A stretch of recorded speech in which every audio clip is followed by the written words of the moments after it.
ini saya di mana ya? Itu di kanan kiri depan belakang saya itu hanya gelap mas.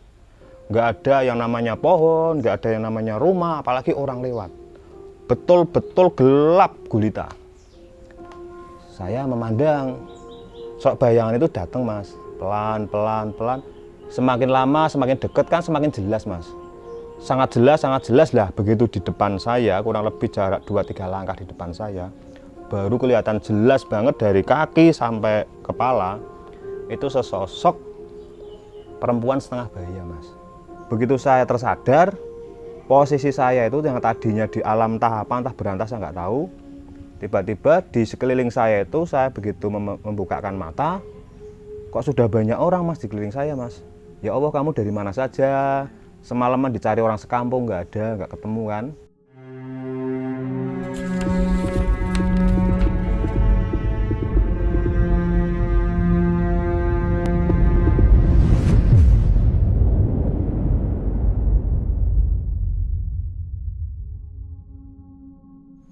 Perkenalkan, nama saya Rohman, alamat di Kecamatan Banyu Putih. Ini kebetulan lokasi ini adalah tempat kerja saya. Jadi di sini saya dan bos saya itu memproduksi jamur sebagai petani jamur tiram khususnya, yaitu jenisnya putih dan coklat. Nah, untuk pengalaman semasa kecil saya itu dulu banyak sebenarnya mas. Kalau saya ceritakan semua kemungkinan nggak cukup 1-2 minggu mas. Jadi saya simpulkan beberapa pengalaman menarik yang mungkin bisa pemirsa Midelo nanti buat tambah-tambah pengalaman, buat tambah wawasan. Jadi saya awali waktu saya dulu, ini ceritanya sudah lama sekali sebenarnya mas. Tahun berapa itu mas kejadian? Kurang lebih di tahun 90-an mas. Soalnya itu saya masih kelas 2 SD mas. Masih 2 SD tahun 90-an. Dan di tahun-tahun itu memang kayak gebiarnya di kota itu kan belum semeriah sekarang mas. Jadi tempat-tempat yang dinamakan tempat angker, tempat-tempat yang berbau mistis itu kan masih banyak di sekitar kita ya mas ya. Nah itu saya mulai dari cerita saya dulu di waktu saya kelas 2 SD. Itu di kampung saya kan sebenarnya bukan orang sini mas, saya pendatang. Cuman saya di sini sudah lama, jadi sudah ber-KK dan KTP sini. Di salah satu desa saya itu dulu memang cerita yang saya dapat dari kakek saya itu memang nuansa mistisnya itu kental. Baik di situ ada yang namanya sumber mata air, atau orang dulu itu mengatakan orang Jawa itu belik mas. Belik kalau mungkin para pemirsa ada yang tahu ya, belik itu atau sumber mata air. Terus di situ juga ada makom yang cukup tua. Di samping itu juga ada beberapa titik-titik yang memang mistisnya itu sangat kental. Jadi suatu ketika semasa saya SD kelas 2 itu saya umumnya anak-anak kecil zaman dulu mas bermain. Kalau mungkin anak-anak sekarang mainnya itu kan gadget ya atau game itu ya. Kalau dulu itu enggak mas, kita mainnya di outdoor, di tempat terbuka. Nah seperti kebiasaan anak-anak kecil waktu sore itu kita main namanya itu olahraga kasti mas. Kasti itu ya. Kasti itu dulu saya bermain itu sekitar bakdo asar atau sekitar 3:30 atau jam 4-an itulah. Itu saya tempatnya itu sama teman-teman kurang lebih ada 9 sampai puluhan anak, baik seusia saya SD, SMP maupun SMA itu mas dulu. Jadi enggak semua anak-anak SD semua. Ada yang besar juga, ada yang remaja, bahkan ada yang orang tua juga sih. Tapi kebanyakan mereka hanya nonton sambil ngawasin anak-anaknya. Waktu itu kita bermain di bawah pohon bambu yang cukup lebat, tapi di bawahnya itu tempatnya luas mas, jadi semacam kayak lapangan kecil. Dan di samping sebelah timurnya itu ada sungai kecil, kalau orang dulu namanya kalen ya, sungai kecil. Di sebelahnya itu ada sawah. Saat kita asik bermain ya mas ya, yang namanya kasti itu kan bola dilempar terus dipukul mas, itu kan ada yang melambungnya dekat, ada yang melambungnya jauh. Nah kebetulan waktu sore itu saya dapat giliran untuk melempar bola mas. Nah, dari tim saya itu kan saya yang lempar bola, nah, tim musuh itu yang mukul bola. Saat saya lempar, dari tim musuh itu kena, das, saya pukul, lempar jauh mas, jauh banget sampai nyebrang ke sungai itu, jatuh di sawah. Lah karena tugasnya kan ngambil, setelah saya lempar kan ngomong ngambil. Lah setelah saya ambil itu sudah kedengaran adzan maghrib. Sudah surup, jadi suasana itu agak gelap. Setelah saya ambil kan hanya berang sungai dulu itu mas, sungai kecil sih, nggak terlalu besar. Terus saya cari di sawah itu mas, nggak ketemu. Akhirnya kan agak lama ketemu mas. Namanya anak kecil itu kan begitu ketemu kan seneng, terus balik lagi ke tempat semula kan, di tempat tadi bermain kasti. Lah setelah saya balik kok teman-teman sudah nggak ada mas. Baik yang seusia saya, remaja maupun orang tua, kok nggak ada, sepi semua kan. Lah terus saya inisiatif pulang. Saya pulang menyusuri jalan kecil mas, biasa dilalui orang untuk cari rumput, orang ke sawah itu kan lewatnya jalan situ. Kanan kirinya sih hanya kebun kosong gitu aja mas. Saya jalan, saat saya jalan itu kan posisi itu masih terdengaran suara adzan di sana sini mas, memang posisi kan maghrib. Dan dulu pun penerangan masih agak minim mas, jadi suasananya memang kalau nggak terbiasa ya nama hawa-hawanya itu masih pakai oncor itu ya? Ada sih, enggak oncor mas, tapi damar mentek istilahnya apa itu ya, pakai botol tapi dipasik sumbu itu loh mas, dalamnya minyak, nah itu mentek istilahnya. Ada yang pakai mentek, ada yang udah pakai listrik. Saat jalan itu remang-remang mas. Lah di saat saya jalan yang biasa dilalui orang itu memang di situ ada pohon besar mas. Itu posisinya di sebelah rumah mas, tidak di hutan atau tidak di persawahan. Tapi posisinya itu di dekat rumah, itu ada pohon besar. Lah samping di antara rumah dan pohon itu ada jalan kecil menuju ke sawah yang tadi saya lewati untuk bermain sama teman-teman yang lain itu. Saya jalan mas, sambil bawa bola kasti itu tadi mas, sambil jalan. Saat saya melewati pohon itu, lah disitulah cerita saya dimulai mas. Tapi itu pohon itu nyata? Atau nyata sampai sekarang batangnya ada mas, hanya bekas tebang, sudah ditebang. Terakhir saya kembali ke kampung halaman itu udah agak lama mas, sekitar 6 atau 7 tahun yang lalu saya kembali ke sana sudah nggak ada pohonnya. Hanya bekas batangnya, bogolnya istilahnya ya, bogolnya itu masih ada sih sedikit. Itu kalau sekarang masih ada pun seukuran 3 orang dewasa merangkul itu nggak cukup mas, besar banget mas.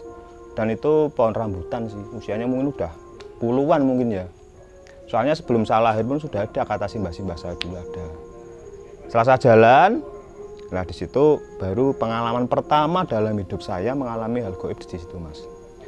Pertama saya jalan, pikirannya sih ya biasa saja mas, nggak melamun atau apa, intinya saya pengen cepet sampai rumah, wong posisi udah maghrib ya.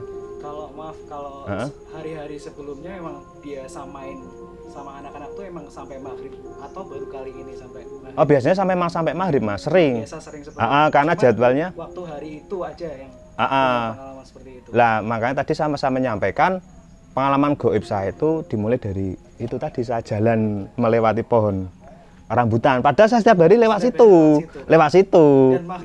Dan maghrib juga. Bahkan malam mas, pernah.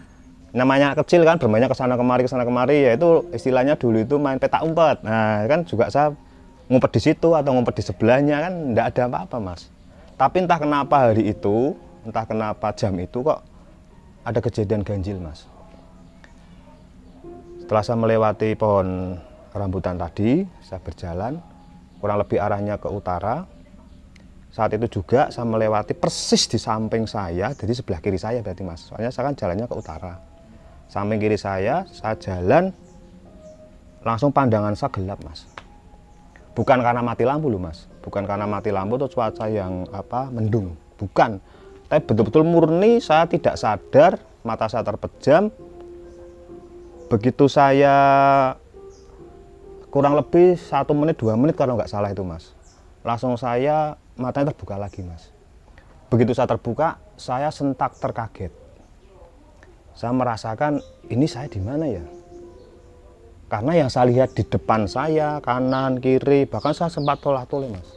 Ini saya di mana ya? Itu di kanan, kiri, depan, belakang saya itu hanya gelap mas. Nggak ada yang namanya pohon, nggak ada yang namanya rumah, apalagi orang lewat. Betul-betul gelap gulita. Saya juga berpikir, sepertinya saya bukan di kampung saya ini. Bukan di kampung saya yang biasa saya lalu lalang di situ kan. Nah setelah berapa lama saya masih bingung nih, saya di mana. Itu tiba-tiba Mas, dari depan saya, dari arah utara, ada sosok bayangan. Saya memandang, sosok bayangan itu datang Mas, pelan. Semakin lama, semakin dekat kan semakin jelas Mas. Sangat jelas lah, begitu di depan saya, kurang lebih jarak 2-3 langkah di depan saya, baru kelihatan jelas banget dari kaki sampai kepala, itu sesosok perempuan setengah baya Mas. Perempuan yang sewaktu itu usianya itu kurang lebih ya 40-an lah. Nggak begitu tua banget, ya nggak begitu remaja banget lah. Nah, sosok itu tadi dengan berpakaian adat Jawa zaman dulu Mas. Ada pakai jari, terus atasnya juga pakai pakaian perempuan Jawa. Terus rambutnya itu juga pakai gelung Mas. Gelung itu sanggul. Tapi mukanya nggak begitu jelas Mas. Mukanya saya juga itu sampai sekarang pun saya masih mengingat-ingat kok nggak jelas gitu kan. Jadi ya penasaran mukanya itu seperti apa kan. Cuman dia itu yang membuat saya kaget, betul-betul kaget itu, dia tuh membawa tadi Mas piring itu warnanya putih. Itu di atasnya piring itu ada nasi Mas. Nasi warnanya putih bersih Mas. Enggak yang biasa saya makan kan, ada coklatnya, itu betul-betul putih bersih. Nah di sebelah piring itu lauknya itu ayam, paha ayam Mas. Paha ayam itu kalau sekarang itu ukurannya besar Mas, mungkin ayam ayam Kentucky lah kalau anak sekarang mengatakan. Kalau dulu kan kita nggak kenal Kentucky itu apa ya, cuman kita taunya itu paha ayam. Yang berkualitas. Wah, super lah. Saya jamin anak seusia saya waktu itu nggak akan ada yang menolak Mas kalau dikasih yang namanya ayam tadi ya. Itu ayamnya itu digoreng, jadi kelihatan betul itu ayamnya itu garing lah, nggak ada bumbu lain-lain, hanya ayam sama nasi Mas. Nah, bayangan tadi itu, sosok tadi itu menawari saya untuk memakan. Jadi kalau bahasa di daerah saya itu ngomong gini, "Le, iki panganan sih. Aku ngerti nek awakmu iki luwe lapar maksudnya Mas. Jadi, nah ini dimakan dulu. Saya tahu kalau kamu itu lapar." Jadi dia ngomong seperti itu ke saya. Tapi saya menolak Mas. Saya menolak. Jadi menolak dengan mengatakan gini, "Enggak mau, saya maunya pulang," gitu kan. Tapi dia memaksa Mas. Sampai 3, 2, bahkan 4 kali kalau enggak saya salah ingat itu, sampai 4 kali dia menawarkan, "Wes pokoknya dimakan terus," gitu, bilang gitu Mas. Soal tadi masih posisinya berdiri di depan saya Mas. Nah, saya posisinya itu hanya duduk diam di bawah sosok tadi kan. Sambil dia menyodor-nyodorkan piring tadi. "Ini dimakan, saya menolak. Nggak mau, saya maunya pulang Mas." Membuat Mas Rohman merasa, saya nggak mau itu apa? Jadi di perasaan saya, di diri saya, di dalam hati saya, itu memang ada dorongan untuk menolak Mas. Entah itu saya nggak tahu. Dari mana saya nggak tahu Mas. Ada perasaan, jadi dipangan seperti itu Mas. Akan-akan ada yang bisikin saya seperti itu. Akhirnya saya berontak, nggak mau makan. Akhirnya cowok tadi, karena mungkin marah lah, akhirnya dia mengacuhkan saya sambil ngomong, "Yo wes nek ora gelem. Ya udah kalau nggak mau." Sambil dia balik kanan, sosok tadi di depan saya itu menghilang. Terus saya posisi masih duduk, begitu sosok itu hilang langsung saya pandangan itu tep, seperti mati lampu tadi, gelap semua. Begitu saya tersadar Mas, apa yang terjadi Mas, saya pun sempat kaget Mas. Begitu saya tersadar, posisi saya itu yang tadinya di alam tahapan entah berantas saya nggak tahu, tiba-tiba di sekeliling saya itu saya begitu membukakan mata, kok sudah banyak orang Mas di sekeliling saya Mas. Banyak orang, saya tengok kanan kiri itu, ini rumah saya. Ini rumah saya itu kan, sambil tengok masih bingung Mas, itu pikiran saya masih bingung, kesadaran belum pulih sepenuhnya, sambil dipeluk ayah saya Mas. Sambil ngomong, "Ya Allah Le, kowe sayang ngendi wae," gitu kan. "Ya Allah, kamu dari mana saja? Semalaman dicari orang sekampung nggak ada, nggak ketemu kan." Berarti itu paginya. Memang kejadiannya itu pagi Mas. Jadi setelah saya tersadar, saya menyadari itu sudah pagi. Di sekitar saya itu banyak orang kampung, dari tetangga, ada laki-laki, ada perempuan. Setelah saya melihat jam itu, di depan saya betulan ada jam itu Mas. Jam dinding di rumah saya ada jam. Kurang lebih setengah 6. setengah 6 betul, saya masih ingat betul setengah 6, sambil dipeluk ayah itu tadi mas. Saya dipeluk dengan kencang sambil bapak saya ngomong, ayah saya itu ngomong, kamu tuh kemana saja Le, semalaman dicari orang sekampung gitu kan. Saya waktu itu mendengar, cuman mulut saya ingin ngomong, menceritakan kejadian apa sih yang semalam saya alami, itu mulut saya terkunci, nggak bisa ngomong. Saya ingin ngomong tapi nggak bisa itu loh mas. Jadi di dalam hati saya itu mau nangis, mau ngomong, mau apa, campur aduk nggak karuan.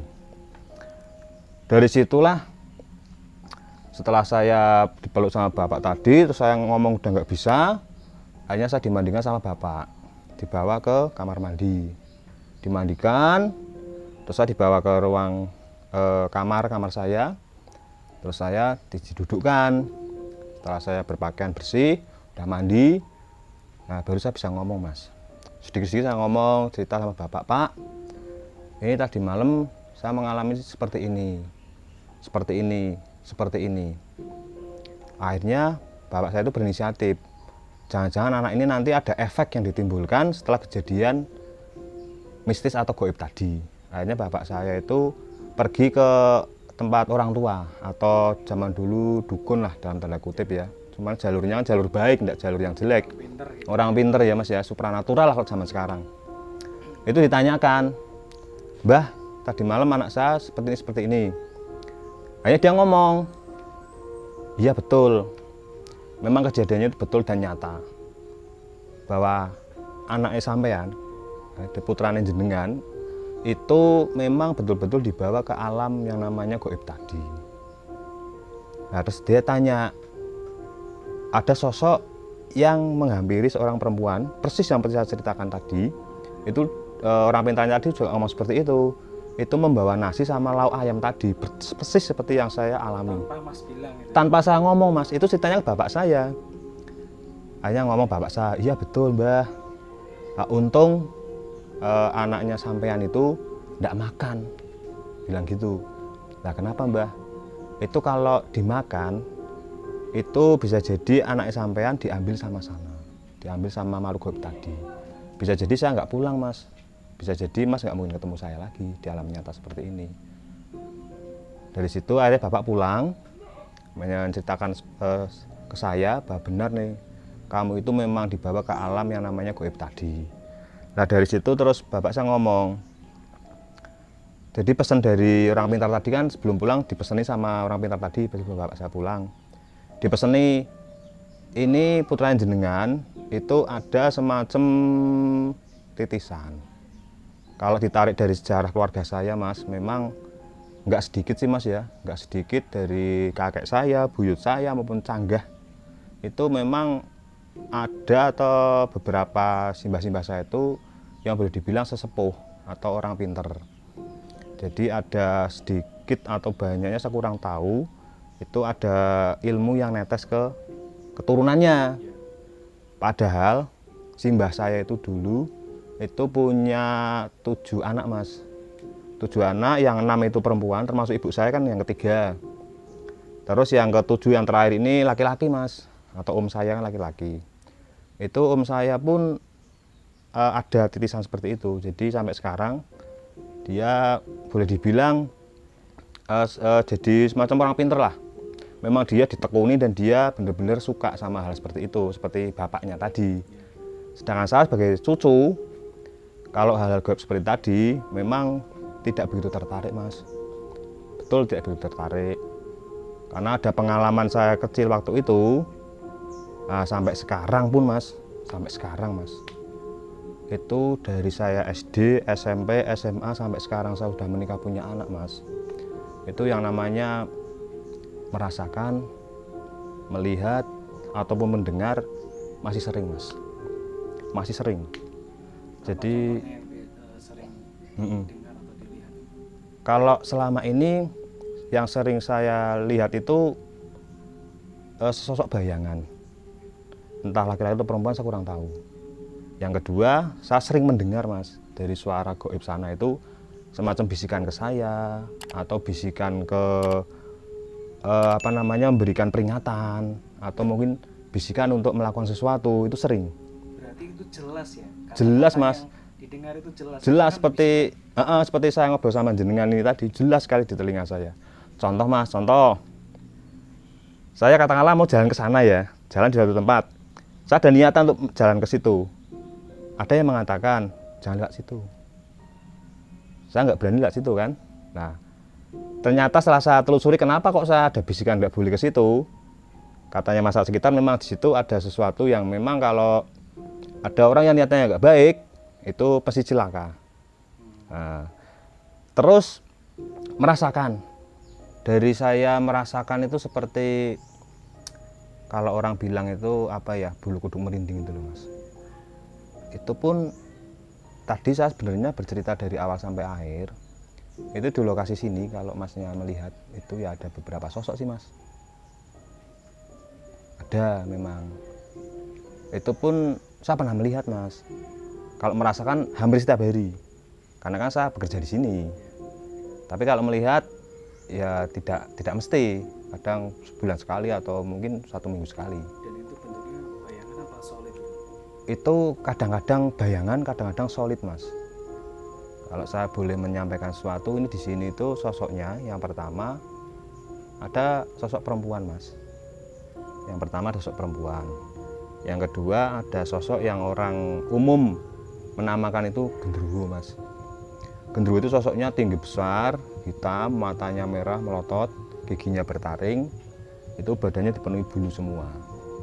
Tingginya itu semakin Masnya ini memandang ke atas, dia semakin tinggi. Yang ketiga Mas, itu ada sosok yang orang umum menyampaikan itu tuyul Mas. Ada tuyulnya di sini. Tuyul itu sosoknya anak kecil, bertubuh kecil pendek, tapi mukanya itu orang tua, udah tua itu tuyul. Di sini ada perempuan, sosok genderuwo, tuyul. Kalau yang di belakang di luar sini tempat sini ada juga perempuan, seringnya pakainya putih-putih, itu kuntilanak Mas, kuntilanak ada di sana di belakang. Ini pun kalau Masnya merasakan, mungkin salah satu dari teman-teman di sini merasakan kehadiran mereka itu nggak jauh dari kita Mas, nggak jauh, cukup banyak Mas, cukup banyak, betul cukup banyak. Apalagi kalau sudah mulai ba'du asar ya, setelah asar. Sekarang ini. Ya betul, jam-jam sekarang ini sampai nanti maghrib. Itu mereka itu istilahnya siap-siap untuk keluar istilahnya. Tabir goibnya itu terbuka. Kalau orang pintar mengatakan di jam-jam menjelang maghrib itu pintu-pintu goib itu tadi terbuka. Kalau di sini itu kan makhluk astral itu seperti manusia sih Mas. Ada yang jahat, ada yang baik, ada yang jahil. Nah kebetulan di sini itu tipenya ya baik lah kalau menurut saya, karena sejauh mereka berinteraksi dengan saya itu ya mereka hanya biasa saja sih. Cuman mungkin kebetulan saja saya melihat, kebetulan saya merasakan atau kebetulan saya mendengar. Ya saya yakin mereka seperti kita sih di sini. Bekerja atau apalah aktivitasnya sehari-hari seperti kita biasa di sini. Cuman kebetulan aja pas itu saya melihat. Nah, terus saya anggap ya udahlah saya biasa saja. Memang saya dari kecil ada pengalaman tadi yang saya ceritakan, awal mula saya bisa melihat, mendengar, merasakan. Itu dari kecil saya kelas 2 SD tadi masuk ke alam gaib. Setelah itu sampai sekarang Mas. Sampai sekarang sebenarnya banyak sekali Mas cerita yang ingin saya sampaikan di sini. Tapi karena memang saya ada kesibukan Mas ya, mohon maaf sekali, saya mohon izin. Jadi tidak bisa panjang lebar menceritakan banyak pengalaman yang saya alami. Mungkin nanti di kesempatan kita bisa betul Mas. ceritakan kembali. Nah, betul. Nanti saya juga bisa sharing, bisa bercerita ke teman-teman pemirsa Midelo. Nanti ada apa saja sih perjalanan saya selama ini sampai saya sekarang. Itu kalau kita kupas insya Allah menarik Mas. Ya, karena kan gapnya cukup jauh dari tahun 90. Betul, 90 iya. Betul, dan itu hampir setiap hari lah. Hampir setiap hari namanya orang sudah mengalami hal seperti itu. Saya yakin pemirsa Midelo yang pernah mengalami hal seperti itu pasti sering mengalami. Yang tadinya nggak pernah atau jarang, jadi sering. Karena sudah sensitif itu. Sudah sensitif tadi, betul. Mata batinnya itu. Betul, jadi secara alami sudah terbuka mata batin, dan itu pun prosesnya kan alami mas. Saya enggak belajar, saya enggak mengguru, saya enggak merapalkan apa macam-macam, enggak pernah sama sekali. Ada orang-orang yang memang mempelajari, sengaja mempelajari. Iya betul. Ada orang yang memang sudah memang sudah ditakdirkan untuk itu lah. Iya betul. Kalau Mas Rohman mungkin termasuk yang memang sudah ditakdirkan seperti itu tanpa mempelajari. Iya. Jadi saya ingat mas, terakhir mas sebelum 2 tahunan di sini saya kerja di sini, saya sempat sowan ke kiai ya, guru ngaji, udah sepuh sih mas. Saya menyampaikan, Pak Yai, saya punya pengalaman seperti ini. Beliau menyampaikan, ya udah mas syukuri, itu memang jalanin jenengan, itu takdirin jenengan. Dan saya tadi sempat berkomunikasi sama Mbak sampean, padahal mbah saya sudah meninggal udah lama mas. Ternyata memang kalau ada orang yang bisa melihat itu tadi, memang saya pribadi itu nggak bisa lepas dari simbah saya, itu masih ada di sekitar saya. Mungkin ya nggak berwujud simbah saya asli seperti waktu hidup, nggak. Mungkin amalan beliau yang masih ngikuti saya, atau mungkin sesuatu yang beliau dulu amalkan masih ngikuti ke saya. Nah, Mas Rohman ini berapa bersaudara? Saya 3 bersaudara mas. Nah, dari saudara-saudari Mas Rohman ada juga yang mengalami hal serupa atau cuma Mas Rohman yang mengalami hal itu? Ada mas. Ada juga. Ada, jadi saya 3 bersaudara. Pertama itu perempuan, terus saya laki-laki, yang terakhir adik saya perempuan. Jadi 3 bersaudara. 3 bersaudara, saya laki-laki tengah. Jadi 3 orang ini beda-beda pengalamannya mas, beda-beda pengalamannya. Tapi yang sampai sekarang itu ya saya, karena rata-rata itu yang namanya kata orang tua dulu, titisan itu lebih kuat di laki-laki, keturunan laki-laki. Katanya sih, saya juga kurang paham mas ya. Itu jadi sedikit mas, sebenarnya sedikit sekali pengalaman yang saya bagikan ke pemirsa Midelo. Ya untuk kedepannya saya cuma berpesan sih pada teman-teman atau pemirsa Midelo yang pernah mengalami seperti saya, atau bahkan sampai sekarang kok tertarik ingin melihat hal gaib, ingin tertarik melihat dunia selain di dunia nyata seperti yang kita lihat sekarang, itu mungkin pikiran itu dihilangkan saja lah. Karena apa? Sejatinya itu manusia dan bangsa jin itu kan memang diciptakan betul-betul sama Allah ya, diciptakan. Jadi kita nggak bisa mungkiri, itu kan bagian dari rukun iman mas. Iman kita kepada Allah, iman kepada yang gaib. Karena Allah juga sifatnya gaib. Ya, di samping Allah menciptakan manusia, tumbuhan, hewan, juga menciptakan jin. Ya kita biasa saja, kita berinteraksi dengan mereka biasa. Cuman kan ada yang memang sudah punya kelebihan melihat, merasakan maupun mendengar. Ada juga yang memang harus dipelajari dulu mas. Harus dipelajari dulu baru bisa melihat, merasakan atau mendengar.